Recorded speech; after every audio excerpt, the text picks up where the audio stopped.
On today's episode of the Unveil podcast, Brace Harris and I discuss shame. It is one of the most all-pervasive emotions and realities that human beings live through, and we give you personal stories, scientific explanations, a real understanding of where shame comes from and why it is so difficult to come to terms with, to process, and to move beyond. We give you the literal how-to of working with shame.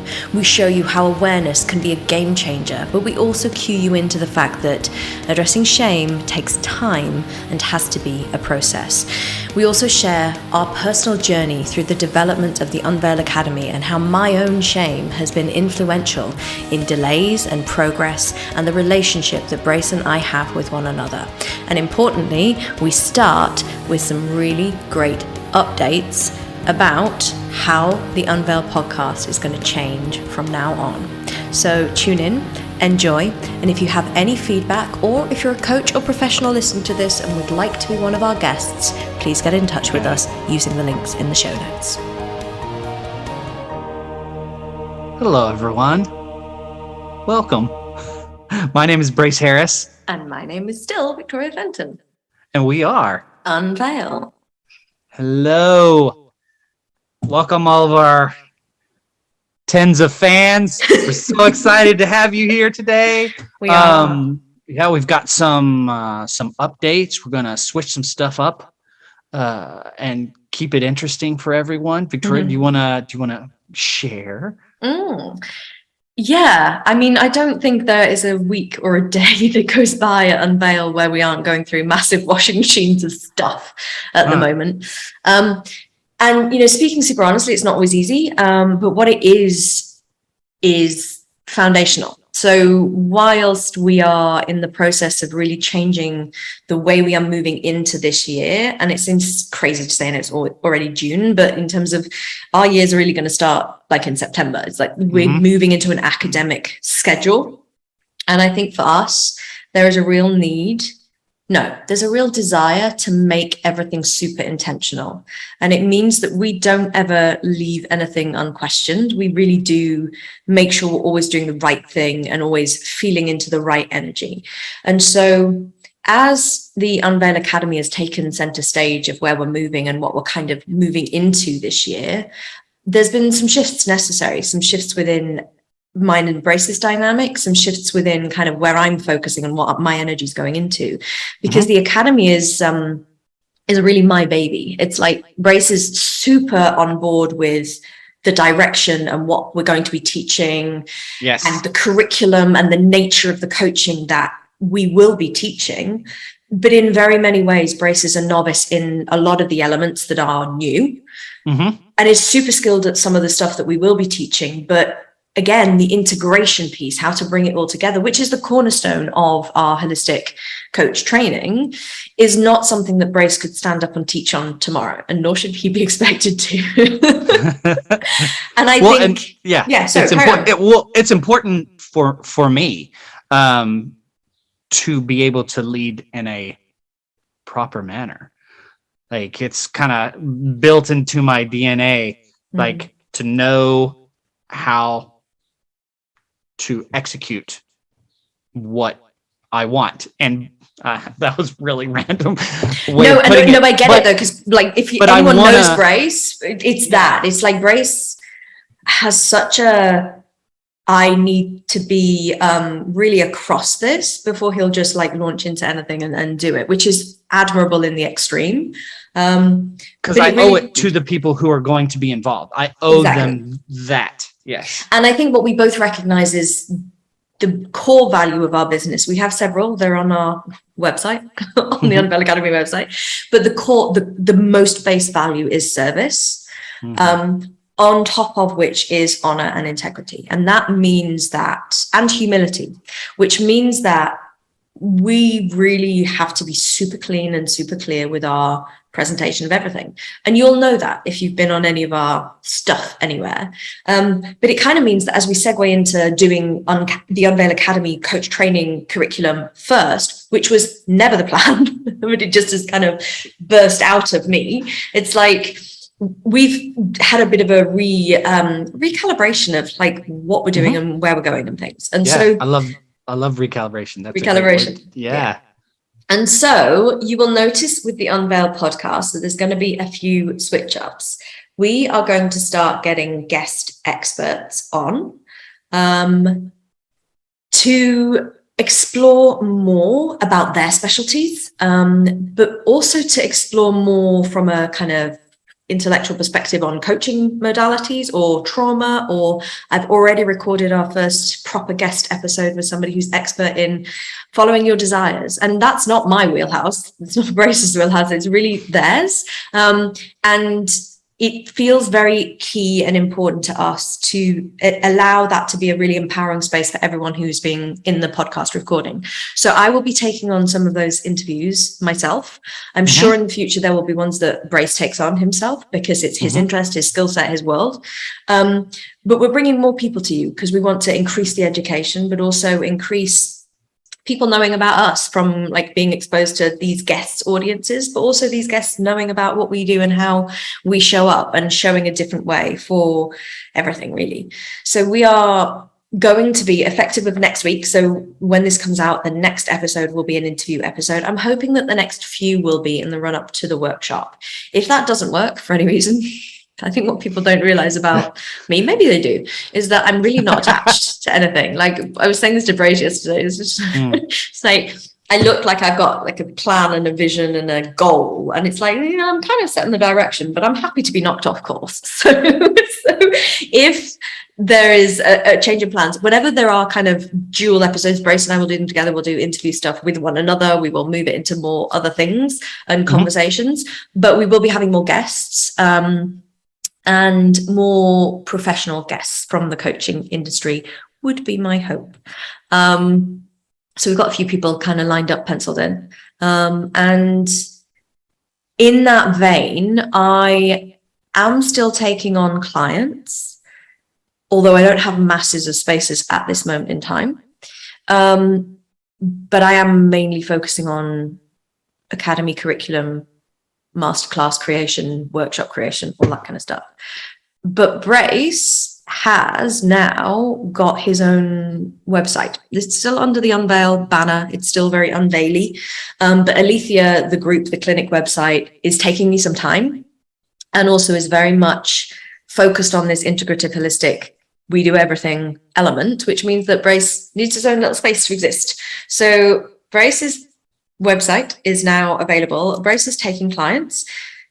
If you are a follower of our podcast, you will know that Brace is having a child in August. So I'm suggesting if you have any aspirations to work with Brace at all, probably get on his books now because he will happily take on clients now for one-off sessions, short containers, longer containers, all of that's available. Would you like to share anything, Brace, about your? No, well, I'm really excited because although it's not really, oh geez, how do I explain? So I'm moving into my own practice while still very much being a part of the Unveil Academy, what we're doing, what Victoria's planning, supporting her in that, while also being able to kind of find my own land legs, if you will, which is great because I'm also continuing my education under Victoria and her tutelage and being able to apply that to my own practice and kind of helping everything grow together. Yeah. So I'm thrilled about that because I'm continuing to be a part of everything and build something on my own, which is also still very much integrated into the bigger picture of what Unveil started out to be from the beginning. Yeah. And it's beautiful to stay true to that. Yeah. And I think I love that you just said staying true, because I think that is the essence. We onboarded our assistant yesterday, and when we took her on a month ago, it was about a month ago, the brief that I gave was very different to what the business now is. And so I was trying to say, well, so there's 4 companies. And she was like, 4? It's yeah.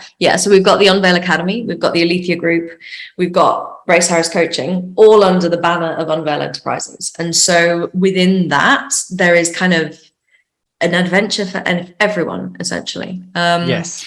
And what I love about this is that for me, it's very important that, and you will know this if you do our training, we're not setting out the Unveil method that everyone then is a Unveil identikit coach that speaks in the same way. I have a whole module on, this is the map, but it's not the route. It's just the entire map, and you get to design and navigate your own intuitional energy through it. And I think there's been a tendency for us to, because I kind of swooped Brace up with my kind of energy and was like, come, we'll do this together. It's like Brace never really got that moment to go, well, this is my identity as a coach. And so to be able to support and allow him to be him, who I know him to be, because I've witnessed Brace in his coaching, because Brace has been my coach, and to allow that to really come out feels so aligned to everything we do, because it's not him trying to pretend to be something that he's not, because what he is brilliant in its own right and deserves its own little compartment until everything comes together as things grow and is built. Beautiful. Thank you for saying that. That was lovely. My heart. Oh. Yes. But getting to these decisions, we're not going to pretend is easy, guys. No, like really deep, sometimes intense conversations. And what we find within each other is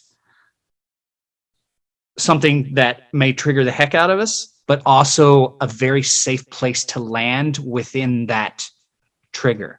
Like there's nothing that is off limits, really.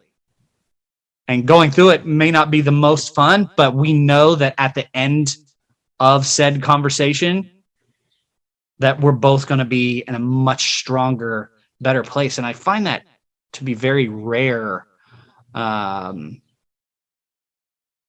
just in a friendship, but in business as well, which is one of the other extremely unique things that I love about being a part of this container is, and we're going to offer that same thing to everyone that we come in contact with, work with. It's a very exciting to be a part of. Yeah. And it's really it's a privilege for me to be in a position where I get to actually start to action a lot of the stuff that I've known instinctively, and also get to, as I sort of said last time on our podcast, it's like I get to forget it, particularly with Brace. It's like we were just saying before we jumped on, it's like, because we are friends and we kind of know each other so well, we've skipped over 1,000,001 steps that we should have done in terms of like having a business partnership. And it's interesting to watch me onboard our assistant and the way I am and the way I lead, and then go, oh no, I've not been doing that with the one person that means the most to me, which is Brace. And it's like, it's so interesting to feel this, up leveling is a word that I hate because it doesn't actually exist, and who knows how many L's are in it now. But there is this like sense of, okay, so if you really want this to be where it's aiming to, and so whoever is looking at our academy now, it's like, yeah, that's like, it's like kindergarten of where it's going to be. And so it's like starting as we mean to go on, and whoever comes in, we were just having a conversation about, what makes me feel safe as a leader. Like, it isn't, I'm the leader, I don't need anything. It's, I'm the leader, I'm a human being. What do I need to feel safe? And how to ask for it, how to navigate through it, how to make it the given within the industry, in the corporation, in the kind of world that we're in, and go from there. So it's been a challenging but entertaining journey that we are kind of feeling very, I don't know, I feel privileged to be a part of it anyway. Absolutely. 100%. 100%. So, with updates over, should we segue into our topic? Let's get nuts. Not getting nuts, but like, it's funny because It's not funny at all. I say it's funny when it's really not about to be funny. So if ever I say it's funny, don't prepare to laugh, like prepare to be like mildly intrigued by the observation. So it's funny. Will you please mildly intrigue me? Oh my. Too much intrigue is too much. It's just too much. Yeah. So yes. To mildly intrigue you, I don't know that my knowledge of the topic that we're about to teach on is as kind of broad and deep and all those things as it would be about any other topic in the coaching, personal development, human condition, human psyche world. And the reason is because of any of the things, this affects me more than anything. I think it affects most people more than anything. And the topic that we are going to cover today is shame. Shame.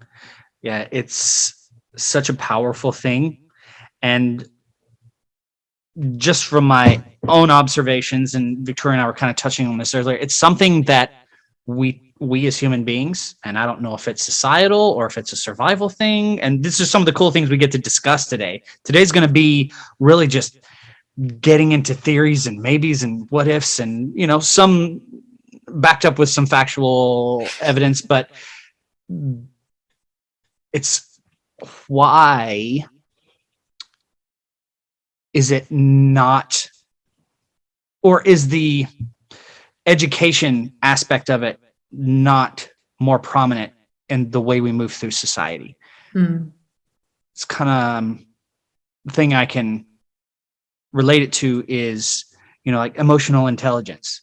It's like that has just now started to become something that people are really paying attention to in corporations and business relationships, in our own lives. Before it was kind of taboo to talk about it or even think about it. We weren't really educated on it. And when it comes to emotional intelligence, I think shame is definitely at the core. It's like understanding shame and what it really truly is will expand how we're able to move through the world, see our relationships, see how we have developed and so on. What do you think? Oh, I agree. No. I feel like the reason it's so difficult to talk about is because it's so all pervasive that we don't necessarily know when something is shameful or when it's come from shame or when something is being shamed. It's like the obvious ones are obvious, but the supremely subtle ones are just overwhelming. And I think that the way that shame takes hold of a human being completely colors everything else that then happens. Every thought, every decision, every movement, every action, every social engagement, everything. Because if you develop a really shameful experience about a certain element of who you are or how you've behaved, it changes how you can move through the world energetically on such a profound level that it truly is one of the most powerful experiences that a human being can go through. Full stop, hands down, unequivocally. Do you think, and this is really interesting because this image popped into my head as you were speaking, because I know in the past we've talked about trauma being a thing, and then when you attach extreme shame to that trauma, it almost like solidifies it in your body. Or am I jumping way ahead of the conversation? No, It's almost like you have these bricks and then there's like heavy mortar that you throw in to hold these bricks together, and it dries, and then you build a wall, funnily enough. Yeah, please. And I think it's interesting because shame is about as all pervasive as trauma is. And I think that the two absolutely go hand in hand, because as we've probably not fully elucidated on this podcast, but will be a huge foundation of the way we teach about trauma. Trauma isn't a traumatic event. That's a traumatic event. That's one thing that happened at one time. Yeah. What makes it a traumatic imprint and therefore has a living experiential memory of the trauma, which changes behavior in the now, is the stuff that happened around that event. So if that traumatic event happens and you are a whole list of things, but effectively well-resourced, internally and externally, well socialized, so you have buffers of which to talk about it, process it, and you can complete the energetic nervous system reaction pattern that happened as a response to that trauma. That's a complete process. That's a past experience that gets packaged up and placed in a container in the background. If what happens when you experience that same traumatic event is that some of those things or all of those things were not there, so you weren't well resourced, as in you didn't have the capacity to deal with it in that moment in time because you were hungry or tired or any of the number of physiological things, or you weren't well resourced because you didn't have supportive people, typically adults, if it happens, that you didn't have those people to go to enable you to actually move through the process. And a part of actually dealing with trauma is talking about it. It's kind of like in positive nervous system states, we'd call it socialization, having fun, ventral vagal stuff. But if it's like just talking about it, actually processing it is a huge part of having trauma. And then actually being quiet in the process of grieving what's just happened is a huge part of completing all of this cycle. Typically, shame either interrupts that process, is the very thing that stops you externalizing to safe adult and then pushes you when you go into the negative down, I say negative, I think quiet down cycle, it makes it a depressive kind of woe is me, who am I to have let that happen to me energy. That shame is what helps, and I say helps lightly, that traumatic experience become a traumatic imprint. So it's like the branding iron on top of the experience, if you see what I mean, which is, I mean, I don't know whether shame occurs without trauma. I can't divorce the two in my head, because it's like shame, toxic shame, and we will clarify that in just a second. Yes. Is the very thing that prevents us from completing the trauma loops and the necessary biochemical trauma process in the first place. Yes. One of the things. Well, let's go back to shame and toxic shame versus healthy shame and all that. Healthy shame, I guess. Because shame is something that is built into our DNA. It's something that helps protect us in ways that, and we were talking about this earlier, so we don't go above and beyond what we know we need. And it's almost like a survival instinct that is built into us.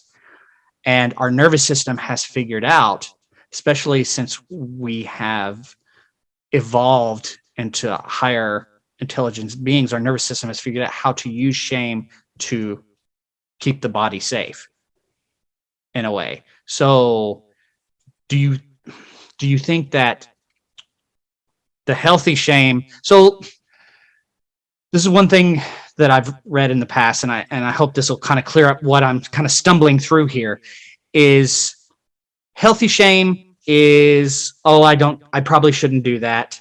When we blush, that is shame coming up, and a healthy shame.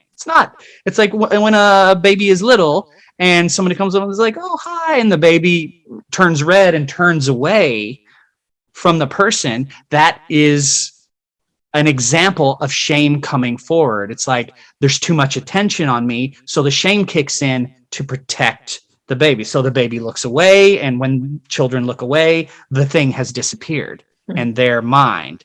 So that's just an example of healthy shame. And we feel it, all the time.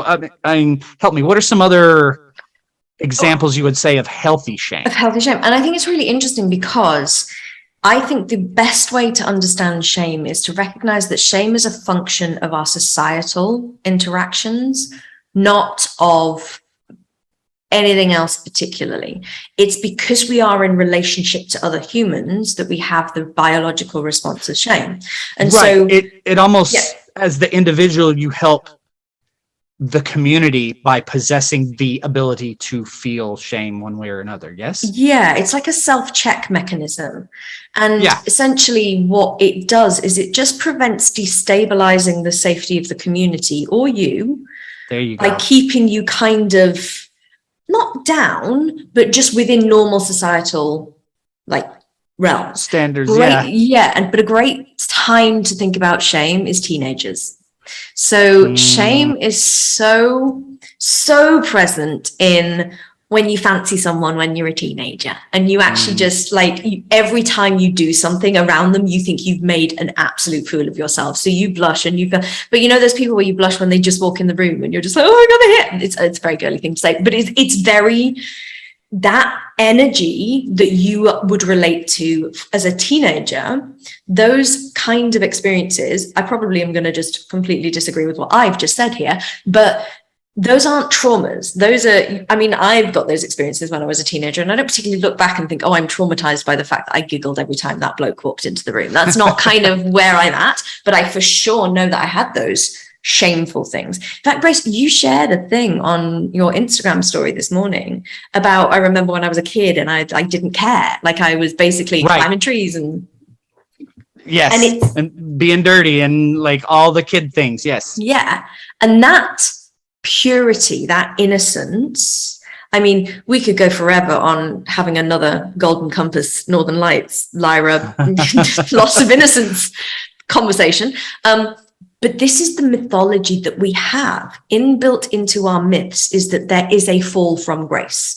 And what that is it's the loss of innocence that happens as you age. I think we could probably have a philosophical debate for an eternity about whether that's supposed to happen or whether that is a consequence of, you know, as some people would say, domestication, as some people would say, like, you know, negative societal conditioning of hormone stuff, although again that could just be domestication. It's one of those things where we believe it's meant to happen because it always has, but we don't actually know whether it should holistically. And again, we could have huge debates about, is us trying to end trauma us being, you know, traumatized and we're just fearful of trauma and all that kind of stuff, but we're not going to go there because it's just too complicated. But essentially shame tends to build as we get older, and we receive negative feedback from the tribe about the way we have shown up. And obviously, in certain settings, that's actually okay. Now, it's basically the adults saying a little bit too much. Not don't say anything ever, but it's the kind of role models of the society just keeping the behavior in check so that the container feels like the society. But the problem that we have within all of this is that toxic shame tends to be, and I'm not necessarily a full subscriber of this model, but we tend to think of toxic shame as where we attach a meaning about ourselves to the event about which we are ashamed.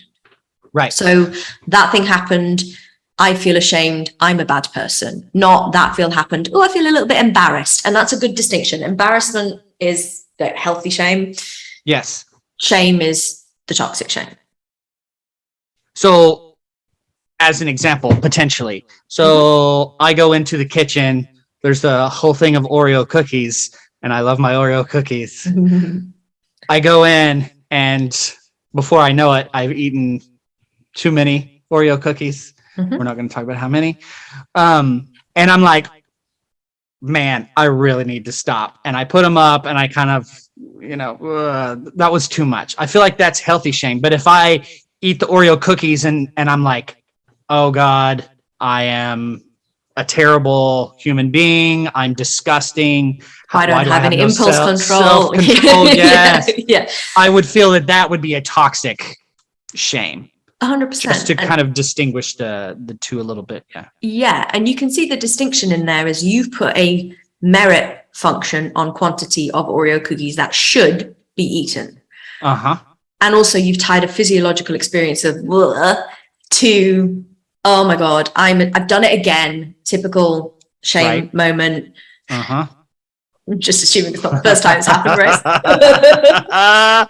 And it becomes a narrative about ourselves, about which we are ashamed. And therefore, you don't even need to be pursuing the action of Oreo cookie consumption. You could just be looking in the mirror and thinking that you're slightly overweight or whatever it is. And almost the Oreo cookie shame is not correlating with how much you don't like your reflection in the mirror. So you become ashamed of, oh my God, why can't I change that behavior when I don't like the outcome? And we get caught in a loop of self-corrective, self-deprecating, self-deprecating is not the right word, lack of self-esteem stuff about behaviors about which we assume we had agency. And the really important thing, and I'm going to jump to the end and we'll come back, because the really important thing about that is shame, toxic shame. So the ones that lie down, the kind of guilt stuff, assumes you had agency. That's the key about shame. You can only be personally ashamed of something if you could have done it another way. And so you have to assume agency in order to take responsibility, therefore to be, oh my God, I'm a terrible person about it. So let's take Oreo cookie example, because diet culture is rife with shame narratives. Right. But if you had not eaten for 2 weeks and you had nothing else in the house, would you have the same judgment about your eating the whole cookie jar worth of Oreo cookies? Absolutely not, because there's real solid reasons for it, because you're starving and there's nothing else.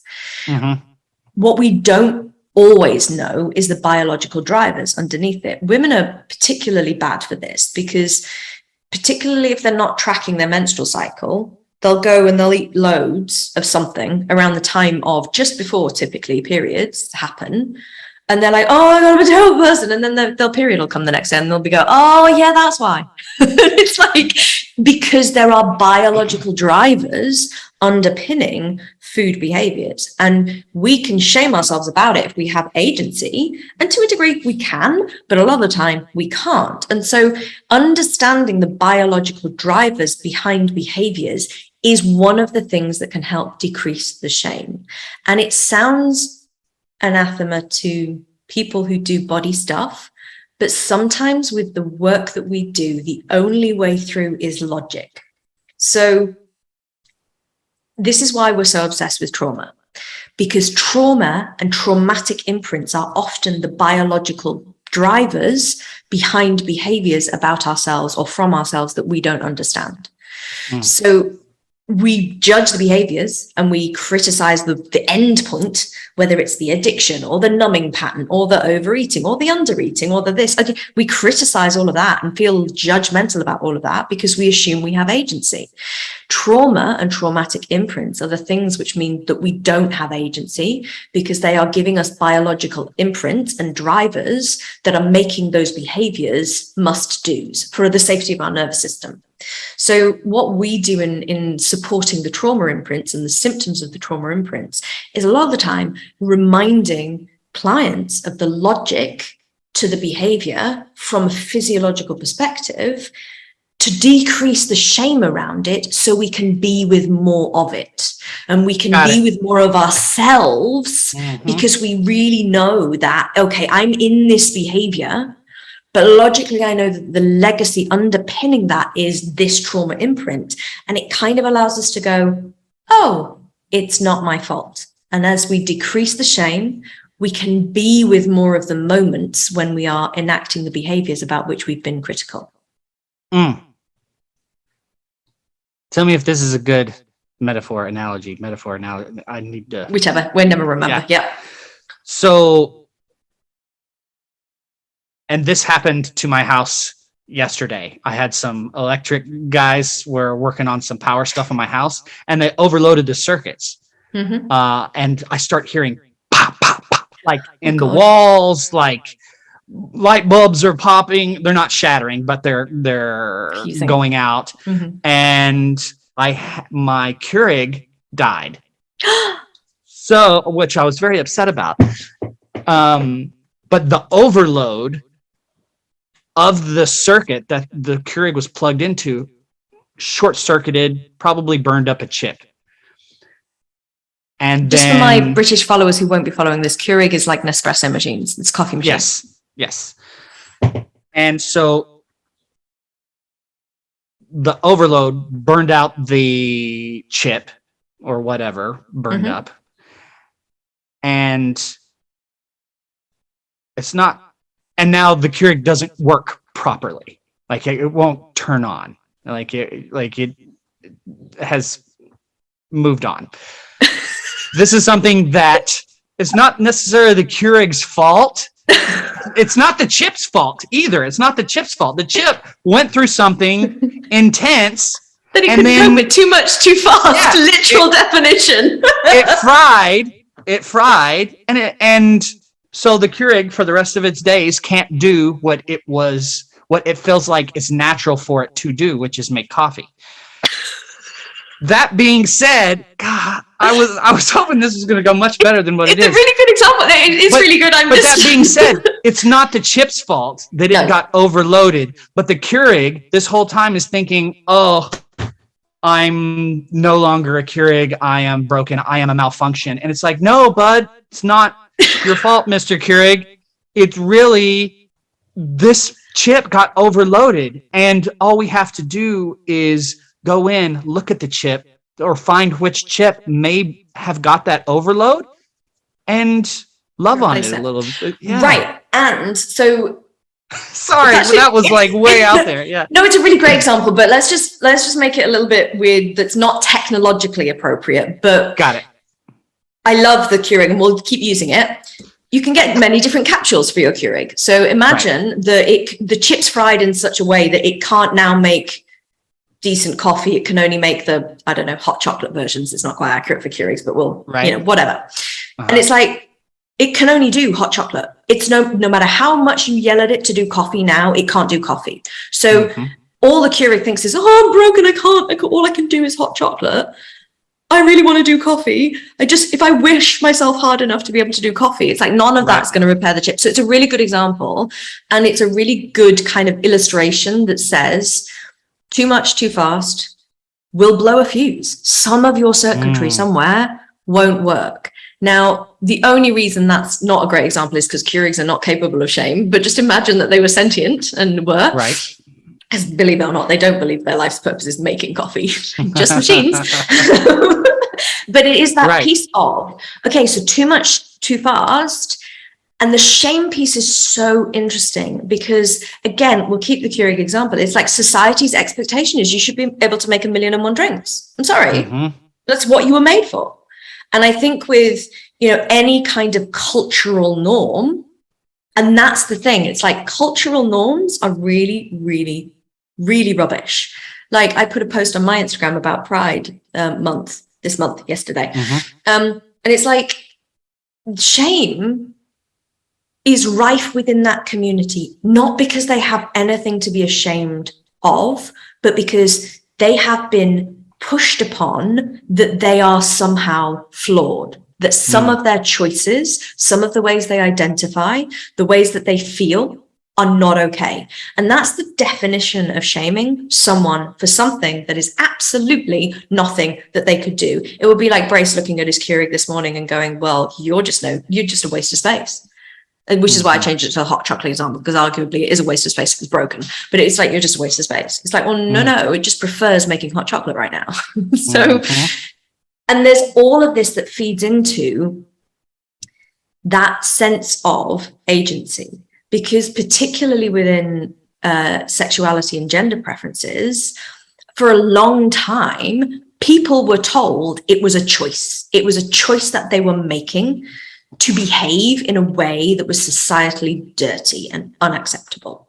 It's still that way. Still in a lot of circles. It's go ahead. I know. But it's difficult for me because, as I said in my post yesterday, I'm very lucky to have been born and brought up in a family and a household and in schools where multicultural, multiracial, multi-gender, sexual preference, everything was there. And I just don't have anything in me about it. But as I was sharing in my post, it's like, that doesn't make me not caring isn't enough, because that persecution, that willful distinction that it is your choice, your conscious choice. And that, to be honest, even if it was a conscious choice that somebody was making and it was an actual choice and it had nothing to do with biological drivers, that's still okay. It's still not shameable in my book. But what I'm really trying to make the point of within kind of pride stuff is that there is real biological drivers behind the quote choices that these people in this population are making. And for years, decades, and actually it's in incredibly recent history that people weren't locked up for being gay, essentially. And so the shame legacy is generations old, and it is biological. It's so deep, and it's all because other people have a judgment that something that someone is doing is not acceptable. And so we can talk about the big moments. We can talk about persecuted populations. We can talk about broken Keurigs that don't now function.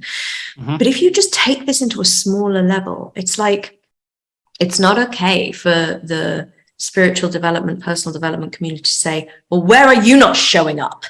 Like, as a kind of like, just show up and be bolder with your kind of aspirations or your business plan or your dreams. The more interesting question to me is, why aren't you showing up? What is hurting that is meaning that you are not feeling able to go, this is who I am, this is what I do, here it is. And that is always, always shame. The reason we did not launch Unveil with the Unveil Academy is going to be a coach training certification was my shame, my lack of confidence, my lack of ability to just show up and be bold. And that's just a reality. It's like, my shame comes from decades of being wronged by people, decades of being told that I couldn't trust my own recollection of events, decades of being lied to about things. Speaks back to the safety that we mentioned in our introductions, in our updates. It's like, my safety is a really important thing for me, and truth is a foundational part of that safety, because I have had in a lifetime of experiences where truth was not given to me. And so when I feel unsafe, I'm going to go into, I can't trust myself, I can't trust anyone else, and I'm already in a loop of, I should be able to trust because I'm a professional in this industry, and I should know what I'm talking about, and I should know how to behave. And it's like, it's not true. There's no shoulds for me just because I put myself in this position of potential kind of like leadership. I carry my own fears and just complexes of self-checking mechanisms that for me were placed way too far down in my world, and for so many other people. It's like, I should have done something different. I should have behaved differently. I should have said more. I should have known sooner. I should have should. I mean, like, shit all over yourself. Yeah. And it, we all do it, and we all do it in such subtle ways, and in ways that I don't even think we realize, which is why I think shame is so powerful. Because it's like, if you do a life inventory right now, is there anything in your life and in your behavior and in your choices about which you feel shame? Don't judge it. Don't judge yourself for having shame. This is not the point. But is there anything, from what you eat, what you drink, how you exercise, whether you exercise, how you parent, where you work, how you talk to people, what your bank balance is like, what your 5-year plan is like? Do you have a 401k? What your friendship circle is like? What you wearing today? It's like, from the simplest to the most ginormous concepts of life, there is the capacity to hold shame around all of them. And I mean, I just did that list, and I can tick off a ton of those. I'm sure you can too. Me too. Yes.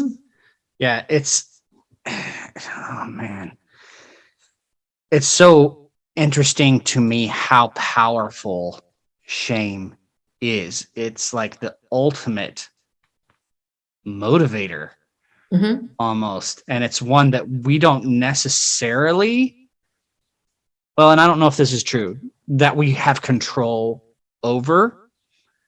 I think once it has run its course, we have the ability to go back in and see the situation that the shame is attached to for what the situation truly is, which is something we get to do in the coaching world, which is a beautiful thing. We get to take people back into, well, not necessarily into the event itself, but understanding the circumstances around the event and the shame attached to it that leads to it being such a block.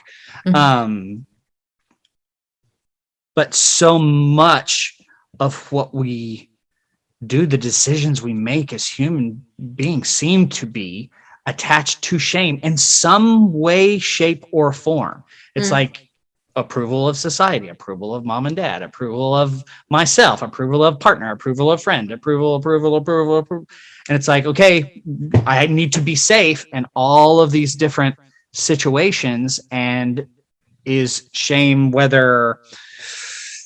Well, it depends on what kind of shame is attached to each one of those relationships. I know a young lady that has a lot of shame about how she grew up and her relationships with her parents. And what she realized is that she was actually taking that shame and turning it around and using it on her parents as an adult, because she had, through her own experiences and needs and strategies, had become this very responsible, very, driven leader of her like basically had to be the mom, became the mom, but then would use the exact same tactics that her parents would use on her against her parents. And it was like really interesting, the shame cycle that was revealed. It just is such a driver in everything. Yeah, and I think that whole energy of making up for. So if you feel ashamed about something, you often go 1,000% in the other direction, trying to make up for the thing that you're ashamed about. Yep. And you become super efficient, super effective, and super brilliant. And people praise you for the one thing that you don't care about. And what you really want is somebody to love on the bit that you can't do, and somebody to love on the bit that you're failing at. But you'll never let them see it because you're ashamed of it. So it becomes this pulling. I see like this elastic band. So you're driving really hard in that direction and everybody's going, oh my God, you're amazing, come over here. And you're just pulling over there.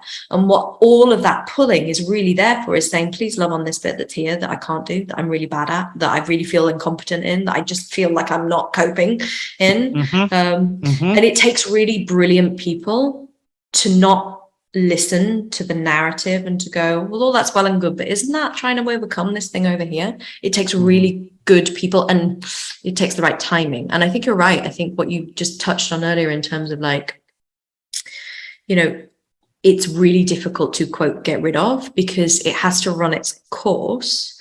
But also, this isn't something that you can just believe it's not necessary to feel ashamed of and it evaporates. Like, to me, shame is one of the biggest proofs of the somatic whole human reality that there is, because it's absolutely unmindsetable. It's mindset expanding, so you can actually see the different beliefs. Right. So what I was saying before was like, if you can use logic to comprehend the genesis story of your pattern about which you are ashamed, you can bring a different awareness to the moments in which you are enacting that pattern, and you can be with more of it. You can stay in more of it. So the thing about shame is it tends to blind you to it. You tend to like do the thing but not really look at yourself while you're doing it. Yeah, it smoke screens it almost. Yeah. And so what you can do with the awareness is you take down a bit of the smoke screen. And what awareness does in those situations is it allows a bit of forgiveness to come in, because you can be doing that thing. Let's go back to your Oreo cookies. It's like the only way you get, without starvation territory, the only way you get through an entire packet of Oreo cookies is or several, is because you're not really there when you're eating them. And that's the shame. It's like you end up then just mindlessly which is a cue for dissociation. It's like you're mindlessly eating all of the Oreo cookies, and then you get to the bottom of the barrel, and then you just can't even look at it. So you almost don't even look at the end of the cookie jar, and you put it away. That's shame. Yeah. But if you approach that with, okay, so there is some kind of reason for that, whether it's an emotional coping mechanism or a previous food issue or whatever, and you just get to the cookie jar and you still do the same thing, but you're just doing it being there. You're just interested, radically curious about the genesis story. So not about the cookies or the taste or the anything, because you're not really doing that, but the genesis story. And you're there going, I see this is me seeking chemical stimulus because I can't find peace somewhere. I see this is me seeking, I don't like the food is love thing. I see this is me seeking a chemical state change, is typically what food behaviors or alcohol or numbing. I see this is me seeking chemical state change. Oh, that's interesting, because I recognize that I never got love that I needed when I was a child, when I hurt my knee or whatever it is, or I recognize that I didn't get that kind of love when I was hurting, and now I'm hurting and I don't know how to give myself love because I was never shown it. So the only way I know is to chemical state change with my cookie jar. And if you can be with cookie jar in that moment of self-love and compassion and forgiveness, something about the behavior will change over time. This isn't like you're going to have the insight and go, oh, cookie jar goes down. You'll do the whole cookie jar. Like, this is not. And this is what I think people don't get, because I think people expect change to be instantaneous because they've had an insight. And again, this is the disservice of the coaching community. The insight that you've had about the Genesis story is part one, like prequel part one type. Then you're going through the behaviors, which are usually consist of decades of repetition, and you're not going to have an awareness and change behavior in part two. Like, this is a 22 episode series. It's not Star Wars, which is over in however many Star Wars. That was 6. Okay. This is not like whatever. Really bad choice of analogy, Victoria, because she's never seen any of them. In any case, it is a 24 episode multi-season Netflix series. It's not a kind of 2 movies and we're done type thing. So you get the prequel of awareness, and people tend to get into cookie jar Gateville again, and they're doing cookie jar, and they think awareness should have changed behavior in a prequel movie. Not awareness just adds something to behavior. It doesn't change it, it just adds. And over time, somehow you become aware of the feelings that predate the movement towards the cookie jar. And the hope is that over time, you can recognize the thing that you're truly missing and somehow insert the resources that replace, over time, the whole jar of cookies. Now, there will be people who cannot have a single cookie because single cookie equals all the cookies in the cookie tin. And there will be people who can have a very healthy relationship with 1 or 2. Same goes for alcohol, actually. Same goes for all the things that we can abuse. There are some people who have the ability to have, and this is typically genetic, and it's also to do with how well you resource everything else. So do you have the things that can chemically state change you? Instead, like, do you have a dog you can hug? Do you have a partner you can go to and say, I really need you to just love on this wounded part of me right now? Do you have, like, and it isn't the old dietary adage of, if you feel yourself walking towards the cookie jar, go out for a walk, because that's called distraction. Right. That's managing, not healing. Yes. Right. And so awareness, I mean, this whole world of healing is so deceptively simple. It is so deceptively simple. It takes seeing. There is a reason why our entire company is called Unveil, because the simple magic of healing anything is taking away the blindness and the blinkers and the veil that's between us and the thing. And the veil is typically always there because we're ashamed of the thing. So we literally called our company Shame. It's like, but the whole point, we called it releasing unshame. Exactly. And it isn't enough to walk around saying, oh, you shouldn't be ashamed of anything. You should just be you. It's the worst sentence in the English language, be you. Because absolutely that's the point. but it fails and negates to recognize that being you is often a journey, because there's so many people telling you not to be you from a very early age. And it doesn't matter if you had the best parents in the world. It doesn't matter if you have the best life in the world. There is enough else out there, especially now with social media, that there is enough other people going, not good enough, not right, not okay, not safe, not whatever. And you're like, okay, so being you isn't a destination. It's not the prerequisite. It's not anything. It is an evolutionary journey that we all have to go on, unfortunately, right now, with trauma and shame the way it is. Yeah, you get to, I think the problem with the just be you, it's like there's no caveats to that. It's like, because you can use that as an excuse to, and as another smoke screen to cover up what you don't want people to see. Oh, I'm just being me. It's like, well, in actuality, well, let me ask the question. Is that you covering up or putting on a mask of something because you don't want someone to see something that you may be ashamed of? It's also really interesting. Being me. Yeah. Go ahead. Well, and you just reminded me of something I was going to say earlier on. It's like, oh, I'm just being me is a really good excuse for behaving like an absolute idiot. Like, it's a really good excuse for behaving badly. People use it as an excuse. I'm not saying it's a good one. I'm saying it's people use it as that. Every time I think about these bigger topics, the big ones, the trauma, the shame, the self-worth, the forgiveness, the abuse stories, all that kind of stuff, I always reflect back on the power of human design. Not because human design is the only tool, but I've always questioned why it's so powerful. And it's not because you give somebody a chart and like tell them things. It's powerful for two reasons. One is, go for it. Yeah. One is it orients decision-making back into the body, and it takes you out the cognition, because it doesn't matter what type you are. It doesn't matter what your design is. It doesn't matter which definitions you have. Everything becomes physical, because nobody's authority is in their mind. Mental projectors, again, I love you. I'm sorry. You're still not an authority. It's not your authority. It's just the way of processing authority within you. Okay, slight technical detail, but nobody's authority is within the mind. It is always within the complex integration of physiological stuff and auric stuff. So that's one. So in essence, it's like Buddha in a chart. It's like, that Buddhist philosophy of like, be here now and every decision is made with the body and there's no truth to the mind. It's kind of like in the human design, just tenets. But the second one is when you get told about your open centers and the undefined areas of your chart, you get shown all the things that you didn't need to be in your life. You didn't need to have, and you didn't need to know how to do.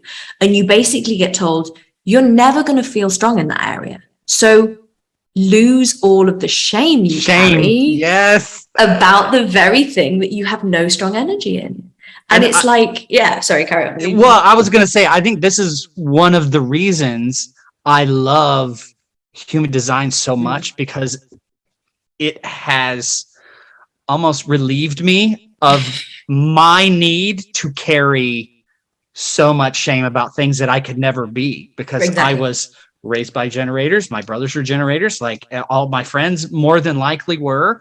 And then I'm this manifestor trying to be a generator, and I just, no matter how hard I try, I will never be able to be that, because I just can't. I literally don't have the ability. It's not the way I'm built. And again, though, you're a really good example of that. Knowledge doesn't flick switch. No, it doesn't. Suddenly a manifestor. It's an experiential process of always falling into the trap of how can I generate? Oh no, and reminding yourself that you actually can't. And there is no shame for that can't. And some of the biggest, and I don't mind saying, and I'm sure you won't mind me saying, some of the biggest like arguments or heated discussions we've had is because I've said something and you've interpreted it through a lens of shame, when it's actually just been a neutral observation that I have no attachment to. It's like, I don't need you to fill in this gap that you haven't filled or whatever it is. I'm just observing that it, and you like, because you have, as a manifester, it's default in your life. You get way more shamed just for being you than any other type because you have a specific way.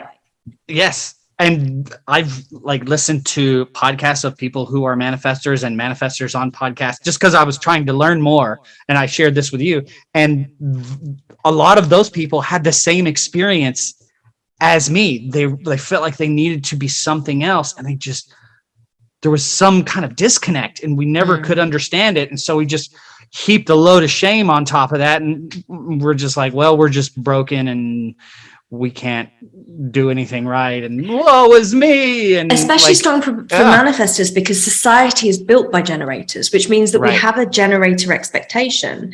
And we can argue about whether jobs should be 9 to 5, 5 days a week until the cows come home. But if that's the structure and the expectation, generators will be able to do it. Manifestors won't. And so there is that. Sorry, carry on. So I just wanted to share, there was like a little meme that I saw. It's like a manifestor says, okay, I'm just going to buckle down and I'm going to get this 9 to 5 job. And it's like a manifestor at like 9 a.m. 9:05, yeah. 9:05 a.m. And they're just like miserable people. It was like a picture of Ben Affleck from a movie where he was miserable. So it was the benefit of really human design is it gives you exactly what we were saying about what's the genesis story. It's like your attempt to do the thing and your inability to do it is as biological as me trying to be a man right now. It's literally alien territory for me to assume that I know what a manifestor feels like. Same for a manifestor, imagine what a generator feels like. And the biggest one for this is there's a couple. But like, so if you've got like an undefined undefined mind center, ajna. It's like, I have tried to be certain my entire life. I have tried to know exactly what I'm doing. I have tried when somebody said, write me a 5-year plan. I've been like, okay, and failed abysmally. Like just kind of not got the idea of manifestation. Like, and I've been in spiritual communities and I don't understand how to envision my future. Like I'm open head, open mind, and a lot of people are. And it's like, that's an alien concept to me because I just don't get it. And I went into a bit of a shame loop yesterday, and we were sort of touching on this earlier, and we've mentioned it. It's like, as a generator, and this isn't all about human design, but I'm trying to explain the like idea of having a bit more information to allow you to let go of some of the shame. Yeah, because I'm very much a lot further along on my deconditioning human design journey. So when I feel a generator thing, it's very natural to me, and I'm like, oh, that's interesting. But I don't always, because I'm a generator, I don't always know it until I'm shown it. So a lot of the way people need to treat me is like, I can't direct you because I actually don't know what I want until you give me something that's terrible and I say, no, that's not what I want. It's like, it's just like, and that's not your fault if you're giving something to me. It's just, I directed you appallingly because I didn't give you any track lines to follow because I didn't know them myself. But now you've given me a draft, I can respond to that and go, no. So people will know from the last week's podcast that the Alethea Group website is not up. The reason for this is because it was literally almost built and I was about to press publish, and I walked away and I came back and I looked at it and I was like, no, doesn't feel right.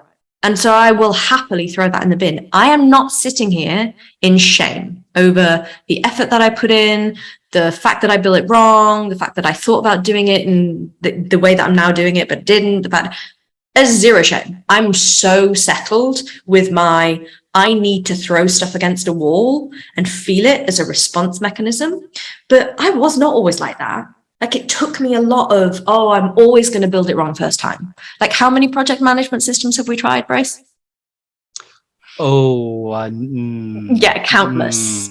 And even, to the extent of onboarding our assistant with one of them and going, by the way, your first job is to completely change our project management system again. But I found one that we like now. Let me ask you, before you learned this quote unquote lesson, was there shame attached to, I literally have to try again and maybe fail and maybe get it right? Like there's no guarantee. I mean, was there a lot of toxic shame attached to being that way? It's interesting because in certain areas, yes, and in certain areas, no. Okay.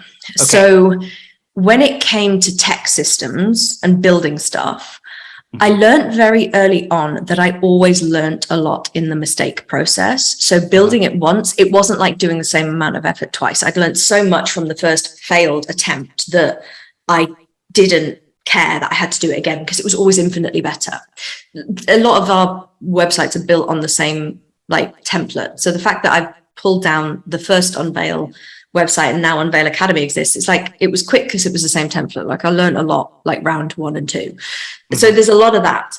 I think when it comes to more personal expressions, so within my music, especially my singing, less so my flute and piano, which are like hard graft and you actually need to work on it, but with my singing, it's like I expect, even now, I expect to be able to sing well first time, even if I haven't practiced, even if I haven't, and I don't apply the same, I'm supposed to get it wrong 49,000 times before I get it right to it. So a lot depends. And I think, but again, when we look at singing, I was shamed for my singing when I was a child. Like I was told not to sing around the house because I wasn't good enough to sing along with a record because I wasn't in tune. And again, I'm sure I've shared the story on the podcast, but when that shame comes in, I didn't go, oh, well, I can't sing then. I don't care. I went, oh, it was really wounding to me. So I went and practiced really damn hard and got singing lessons. And then the next time I sang for the people who said that to me was on a stage in a musical in the lead role. So, but do I say that was the perfect response? It's like, no, that was driven by shame. Like the reason I did that is because I was so ashamed that I couldn't sing in tune with a CD. I was like, oh, you should be able to do that. And like being super honest, I carry shame right now about various things in my life. And it is affecting the way I show up. And I'm actively working on them. It's affecting the way I show up professionally. It's affecting the way I've shown up in Austin since I've been here. It's affecting what's come towards me since I've been in Austin. And it is really grounded inside me because of all the stuff that I've been through. And I really wish I didn't feel ashamed about it.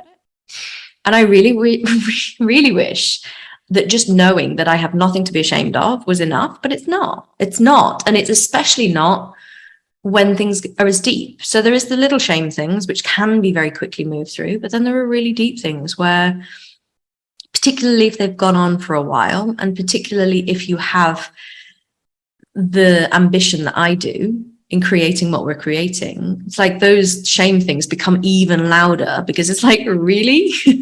Really? With this here? You think you're going to do that over there? Good luck is the kind of like element.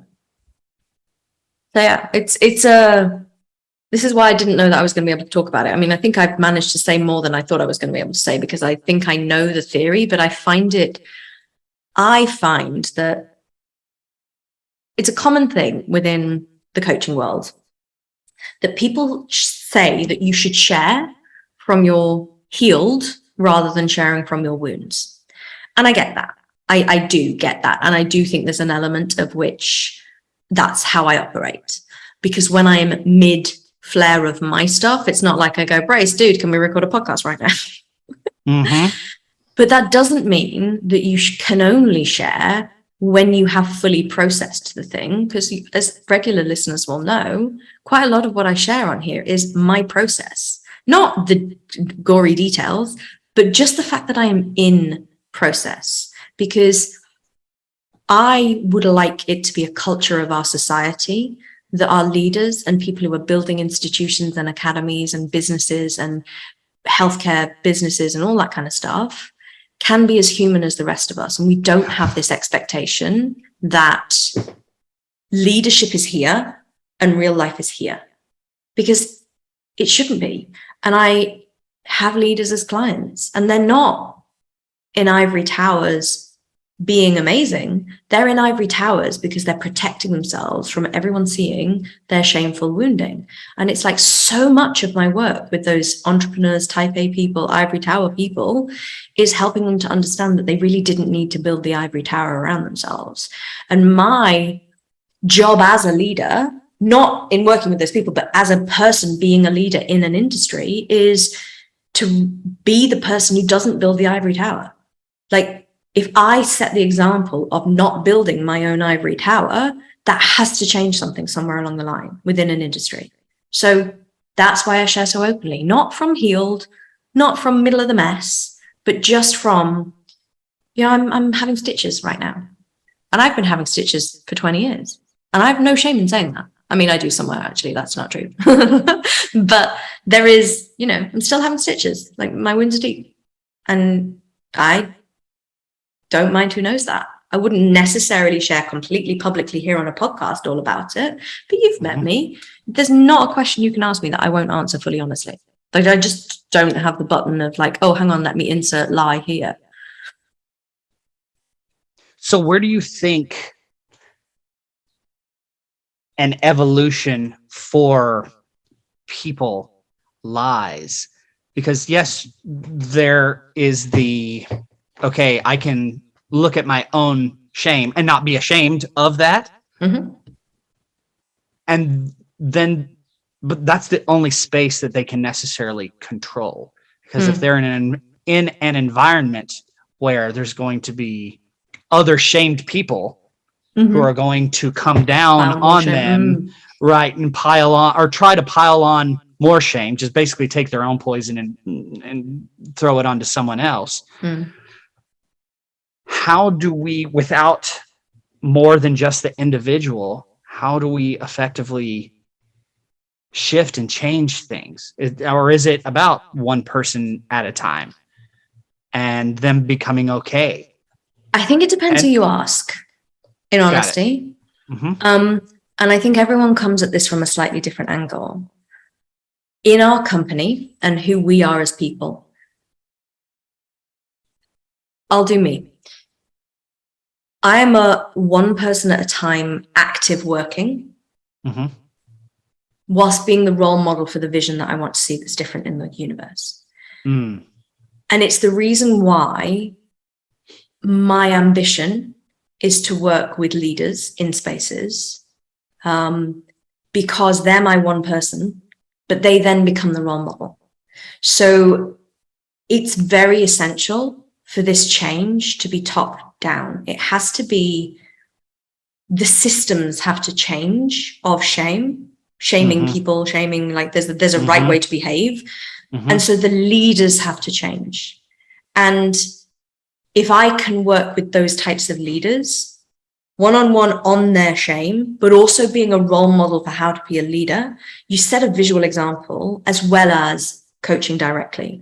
But that's my way because of who I am and how I work. Same thing with our academy. It's like, you are our student liaison for a reason. We were saying this before. It's like, I have the tendency to be everyone's friend. And so like, I would very much just want to be all of our students' friends and like, tell me your problems and I try and fix them.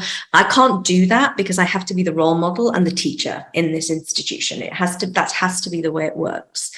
And so in that sense, I am modeling to the student populace complete openness, but a boundary, and also encouraging them to be vulnerable and open about their stuff and not hold shame.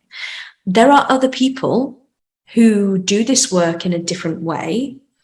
And really, I mean, I'm thinking of an example, and I don't know whether I'm quite allowed to share it, but kind of want to set up different scientific things which change our concept of trauma and how shame can happen. There are activists trying to campaign and use logic and rationale to change people's perspective on how they should, whether they should shame people and all that kind of stuff. I'm a firm believer in the one person at a time model because it feels manageable and because it's energetic. And we have no concept of who we're touching when we show up cleanly and with an energetic purity. And I feel like maybe it's for me, maybe it's just my trauma response happening. But it's funny what we're doing right now, because not funny, because I have diary entries of when I was just getting better enough to feel like I was going to survive. And I was adamant about not trying to change the healthcare system, not trying to change the medical system, not being anywhere near healthcare, healing. I mean, literally, I have diary entries where I was like, I don't want to be anywhere near it. And it was really funny when I wrote our curriculum brochure, because I looked at it and was like, oh, so this is your answer to changing the medical system. And then when we had our conversation about where the academy is going, and I was like tiptoeing through what I think we're going to be doing here. And I got to the end of it and Rose was like, and I was like, yeah, oh, wow. Okay, that's really what I'm doing here. And actually, it's absolutely that. It's changing the landscape of like healthcare and healing professionals. But it's one person at a time. It's one student cohort at a time. But it's not just that. It's by modeling it. For me, it's by modeling it and going, you know, this is not the way to lead, but this is how I lead. And it's perfectly safe to do it in this vulnerable way without feeling like, you know, suddenly somebody's going to come and get me. Right. So yeah. Did that answer your question? Yes. Good. Yeah, it's like I don't know how much further. This is it. We could literally talk about this for forever, and I'm right. like, okay, where's a good place? Probably now. Okay, I feel like good. Probably that was my hesitation. I was like, man, we could really get deep if we want to, but for now. I'm Brace Harris. And my name is Victoria Fenton. And we are Unveil. Stay informed with all things Unveil. Sign up for the newsletter at unveilenterprises.com/sign up.